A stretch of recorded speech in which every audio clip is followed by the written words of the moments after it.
I was sent a very interesting short animated video the other day, and it's a training aid for teachers, and it comes from the Teachers Union. So, as a father of five children and as a manager of people for a couple of decades, I have some thoughts on this kind of thing. But anyway, we'll play it, and I'll stop now and then to give my input.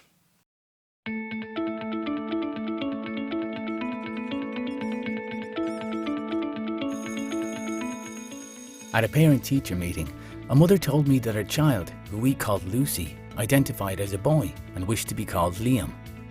After this, I set about preparing the class for Liam's social transition. To be honest, the first thing that strikes me is the unsettling kind of optics of this cartoon, especially the eyes.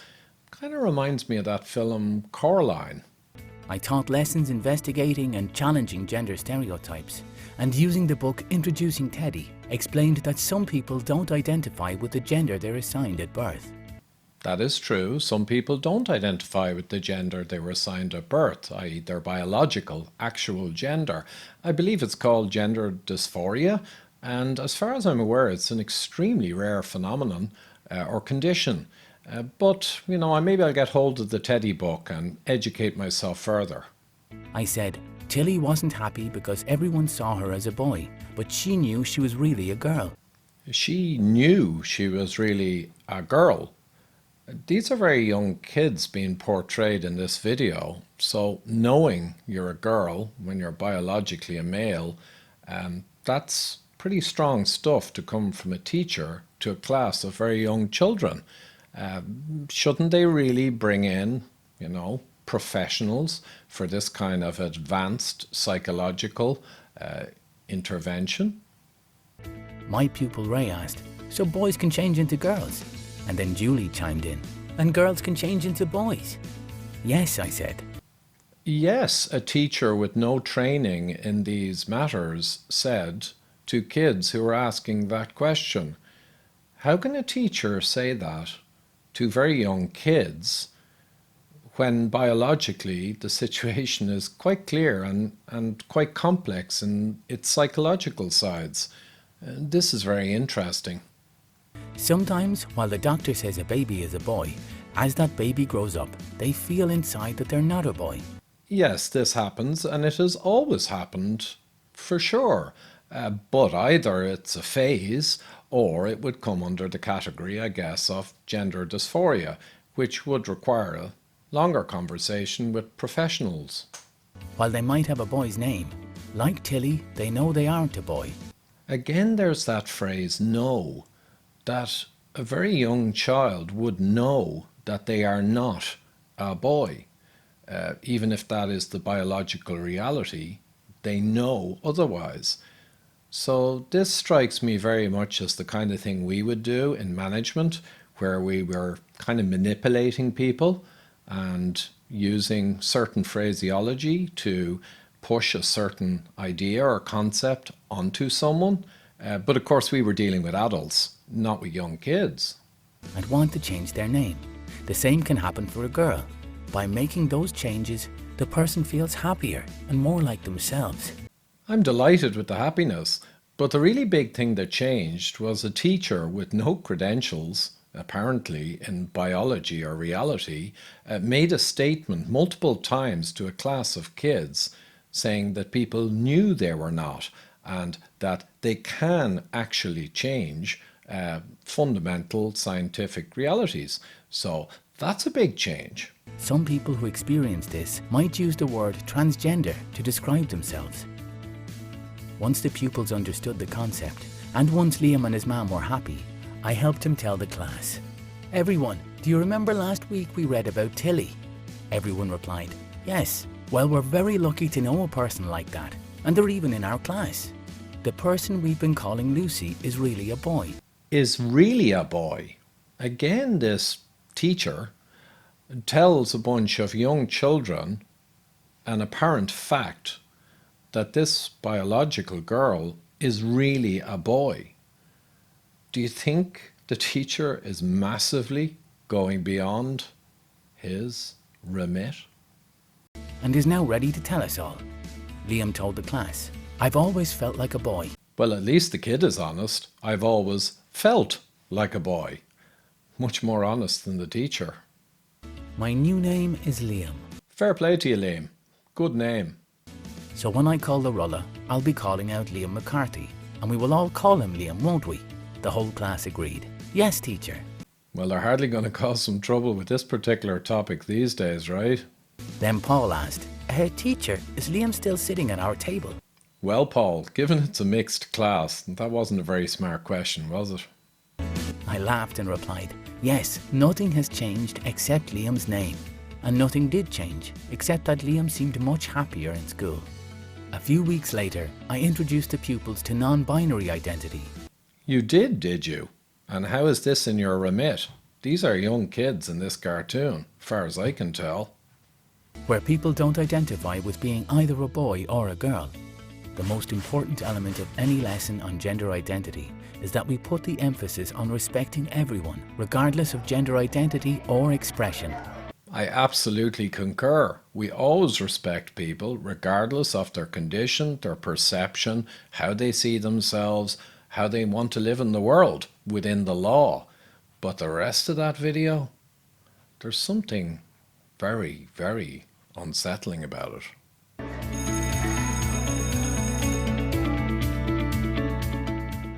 So what the hell exactly is going on? Well, it wouldn't be me if I didn't give you some helpful answers or input as to the challenge we are now facing on this front.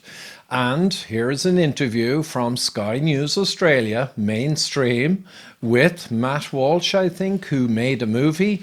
And it helps to explain not only the problem we're facing, but also the origins and where this challenge is coming from. And it's not really coming from grassroots or minorities or anything like that.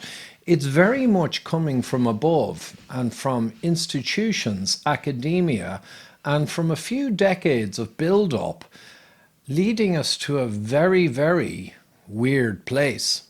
So here you go. And now something I've been waiting weeks to bring you. It's the extraordinary Matt Walsh, the man behind the groundbreaking documentary, What is a Woman? What is a woman? Can you tell me that? Well, you're at the Women's March. You must have some idea. Please, if one person could tell me what a woman is. You are not here for women. We ask you to leave. What is that? A woman is not anything in particular. There is not one particular thing. It could be many things to many people. Some women have penises, right? Some men have vaginas. I like scented candles, and I've watched Sex and the City. Yeah. How do I know if I'm a woman? That's a great question. You're not a scientist. You're not a gender studies major. No. How do you know that you're a man? I guess because I got a dick. Can a man become a woman? I'm not a woman, so I can't really answer that. Women only know what women are. Are you a cat? No. Can you tell me what a cat is? Do you want to tell us what a woman is? This 95-minute documentary is from author, speaker and podcast host Matt Walsh. He also has a book by the same name, and he travelled across America and other parts of the world seeking to answer that key question. I began by asking Matt why he made this documentary in the first place. Well, it starts with just recognizing that gender ideology is this pervasive, toxic influence in our culture across the world, across the Western world anyway, and also realizing that, you know, in spite of the fact that it's been so successful in claiming so many people's minds, it is really quite hollow at its core. And it seemed to me, you know, going back years, that just a couple of questions really bring down the whole house of cards, starting with the question, which is in the title of the movie, of course, what is a woman? If you can't define what the word woman is, then nothing that the gender ideologues say makes any sense. None of the claims that they make any sense if they can't define the term. And as we discovered filming the documentary, they certainly cannot define the term. No, they can't. Even women at the Women's March were completely baffled by that question and didn't feel confident committing an answer. Now, there is a hero that emerges in this documentary. You've said that Scott Nugent is the hero of the film. Let's hear what they have to say. We have 5 children's hospitals in the United States promoting that. What? That's a phalloplasty. That's a bottom surgery. We have 5 children's hospitals in the United States telling girls that they can be boys at $70,000 a pop in a surgery that has a 67% complication rate. That will kill me from infection, that I can't sue on. We're butchering a generation of children because nobody's willing to talk about anything. Really does take rare courage to put yourself out there and speak so honestly, Matt, because you know they're going to be attacked for telling their story. Yeah, that's absolutely true. And it's a really interesting contrast between, we talked, of course, to people on both sides of the issue, including so-called experts who are proponents of this stuff. And for them, they were very evasive, didn't want to talk about anything, always acting like they had something to hide, very vague and sort of abstract in their answers. Then we talked to Scott Nugent, and we just heard in the clip there, and she's very open, very kind of raw and honest, willing to talk about anything, kind of laying it all out there. And I do find it to be heroic, especially, to go through the whole process of quote unquote transitioning and then to turn around and warn other people against it. I think that's a really powerful thing. And it's more powerful than, because you and I can sit here and say, here are the problems with these kinds of procedures. But for someone who's actually been through it and kind of crossed that bridge, for them to turn back around and shout to anyone else who might cross it and warn them against it, I think is even more powerful. So that's why I think that, interview in the film was really effective. As you mentioned, you spoke to doctors who performed these surgeries, irreversible surgeries on some very young patients. Let's hear from one of those doctors you interviewed. What's the youngest patient that you've operated on? The youngest patient I've done vaginoplasty on is age 16. Do you worry that minors just don't understand enough about themselves? They're not neurologically developed enough yet to make permanent life-altering decisions? Absolutely not. Just a very casual, dismissive attitude to a 16-year-old making a decision that is a lifelong decision. There's no coming back from that. Right, there isn't. And, 16 is obviously very, very young, and it's horrific that we're doing that to 16-year-olds. But then you have to consider that many times kids are being put down this path at even younger ages. I mean, we talked to quote unquote gender affirming pediatrician who puts kids on drugs at 12 years old, 13 years old. So at very young ages, whether it's surgery or drugs that sterilize kids, we're being told that the child is quote making a decision at such a young age. But then of course it doesn't make any sense, because even the people who support giving sex change surgeries to 16-year-olds, if you ask them, well, should a 16-year-old be able to get a tattoo on their face or anywhere else on their body? Should a 16-year-old be able to buy a gun, buy alcohol? Like any of these kinds of decisions, almost everybody would agree, well, no, that's too young. So if it's too young for that, then how's it not too young to make these life-altering permanent changes to your body? That's the question they never have an answer to. And talking about treatments for kids as young as 11 or 12, FINA has handed down its decision to restrict trans athletes from the women's side of the competition. But they did have one exception. If someone had transitioned, if a male athlete had transitioned by the age of 12, then they would be able to compete in the women's competition. Now, Venus say this isn't to encourage anybody to transition that early, and they in fact say that's not a good idea. But you see this as almost a validation for transitioning children younger and younger. Yeah, I don't. I know a lot of conservatives are celebrating this move, but I don't actually see it as a win. Now, the win would be if the governing bodies over these various athletic competitions, if they just said, hey, you have to be a woman to compete against women, period. It doesn't matter when you transition, doesn't matter anything else. You have to be a female to compete against women. Now, that would be a win for sanity and for just truth and moral decency. That's not what's happening here. All they're saying is, well, you have to, if a male wants to compete against women, he needs to start his transition younger, which is actually legitimizes childhood transitions. And that's only going to be used by the other side to say, well, see, this is why we got to get the kids on the drugs as early as possible so that they're not left out of opportunities later in life. That's maybe looking at it as glass half empty, but that's also how I think it's going to be used. Oh gosh, I hope that's not seen or interpreted that way, but I can understand why you have that fear. Now back to what is a woman.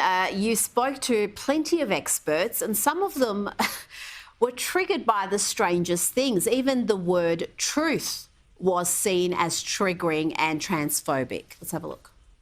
Well, I'm not even talking about social context. I'm just trying to start by getting to the truth, Yeah, I mean, I'm really uncomfortable with that language of getting to the truth. Again, in social life. Why is that uncomfortable? Because it sounds actually deeply transphobic to me. And if you keep probing, we're going to stop the interview. If I probe about what the truth is? You keep invoking the word truth, which is condescending and rude. I'm saying to you. How is the word truth condescending and rude? Why don't you tell me what your truth is? And you're walking on 30 seconds more of thin ice before I get up. Matt, how did you keep your cool throughout these interviews? Because just watching them is maddening. I mean, how can somebody be so offended by truth, by the word truth, by the pursuit of truth? Yeah, it was a challenge sometimes. Sometimes a challenge not to laugh in their face. Sometimes a challenge not to scream at the outrageous, ridiculous things I'm being told. But what you just heard there, that really, almost every conversation with these people eventually devolves into some version of that. You get away from gender, and pretty soon you're getting into, well, what is truth? Is there a truth? Whose reality are we talking about? I mean, I had that kind of interaction so many times, because what you find out is that at base, at bottom, all this gender ideology stuff, it's really a war on truth. It's really it really comes down to relativism and the belief that we all get our own truth and our own reality. And I think that's ultimately what they're trying to defend, I think. Well, it is. It is a denial of truth, a denial of logic, denial of biology sometimes. And these conversations that you had where you did keep your cool, my goodness, some of them are bordering on the absurd. We've got here another expert who's talking about whether chickens laying eggs have been assigned a gender. Male gametes. That's what makes me male. No, your sperm don't make you male. Then what does? It's a constellation. In reality, in truth, okay? Whose truth are we talking about?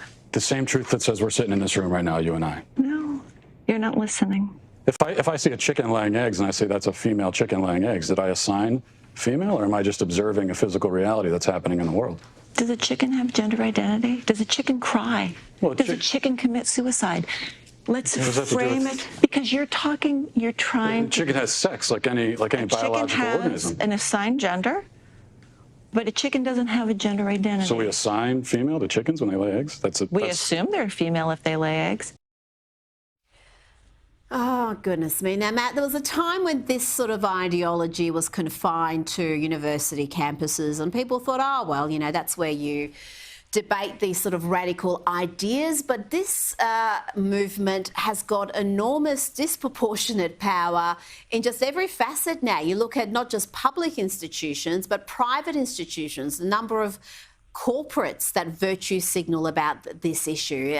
Can you just help us understand the power of this activist group, such a small group, but with such disproportionate influence and power? Yeah, that's one of the reasons we made the movie, really, was for people to understand just how powerful this ideology is, how widespread it is. And that's one thing I've heard from people who've watched it is lots of people have told me, well, I didn't realize how bad it was until I saw the film. And that's not the only thing I want people to take away from the film, but that is one of the things I want them to take away is that this is not just something out on the fringes or, as you say, just in the universities anymore that we can ignore. It is everywhere. And I think what happened is, it seems like it came out of nowhere 5 or 10 years ago. But it really didn't. It made its way into the institutions, especially academia, government, media. It made its way into those institutions over the course of decades. And then from there, I think, filtered down into the general population. And then maybe, 8, 10 years ago is when it kind of it exploded onto the scene on a mainstream level. And now, you go anywhere, and at least you go anywhere in the Western world, and people are impacted by these ideas, and many people have bought into them without even realizing that they have. So there you have it. Watch this space, I would suggest. And again, it's very important to be aware of the forces in this world, often corporate or institutional, that drive the world into new places which don't necessarily advance the wellness and well-being of humanity, but often have more questionable motives, shall we say. So thanks as always to all my supporters. Links are down below. You want to continue supporting me, or new people who can support me within their means, to keep analysing the science, analysing geopolitics, analysing data, and helping people to understand how the world really works and see behind the headlines as to what's really going on in the murky underbelly of our corporate-led world. So thank you.